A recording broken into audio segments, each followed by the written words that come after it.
দেখো, তোমার হাতের কাজ যদি সুন্দর হয়, তোমার হাতের কাজ যদি A1 হয়, ক্লায়েন্ট যদি তোমার হাতের কাজ পেয়ে স্যাটিসফ্যাকশান হয়, ক্লায়েন্ট একবার কেন তোমার কাছে 10 বার পর্যন্ত নেল এক্সটেনশন করতে আসবে।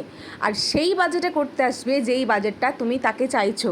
আমার সাথে এরকম ঘটনা ঘটেছে। আমার সঙ্গে যাদের খুব চেনা পরিচিত, মানে একদম পুরো বন্ধুর মতো ক্লায়েন্ট হয়ে যায়, আমাকে বলে দিদি কত টাকা হলো। তাকে আমি ইচ্ছা করে কী করি, তাকে আমি ইচ্ছা করে আরও কিছু টাকা বাইরে বলি, এই টাকাটা বলো, আচ্ছা আচ্ছা ঠিক আছে, কোনো অসুবিধা নেই। আমি বলি, এই না না, একদমই না, এই টাকাটা নয় গো, আমি তোমাকে যেটা বললাম, যেটা নিই সেটাই দাও। সে কিন্তু দ্বিতীয়বার যখন আমি তাকে বেশি করে বলেছিলাম, একটা বারের জন্য বলেনি যে দিদি কেন এত টাকা বলছো, তুমি তো এই টাকাটা নাও। কারণ সে খুব ভালো করে জানে যে তাকে যে সার্ভিসটা আমি দেবো, সেই সার্ভিসটার মধ্যে কোনো রকমভাবে 2 নম্বরই থাকবে না। এমন এমন লোক সার্ভিস দিচ্ছে, কিউটিক্যাল কাটে না, কিউটিক্যাল কাটতে হয় কীভাবে সেটাই জানে না, তো সে সার্ভিসটা দেবে কী করে। যাকগে, ওদের কথা বাদই দিলাম। তো কাজ করতে করতে তোমাদের সাথে অনেক কিছু বলা হয়ে গেল। এটাই লাস্ট বলার যে তোমার কাজ ভালো থাকলে লোক তোমার কাছে আসতে কিন্তু বাধ্য।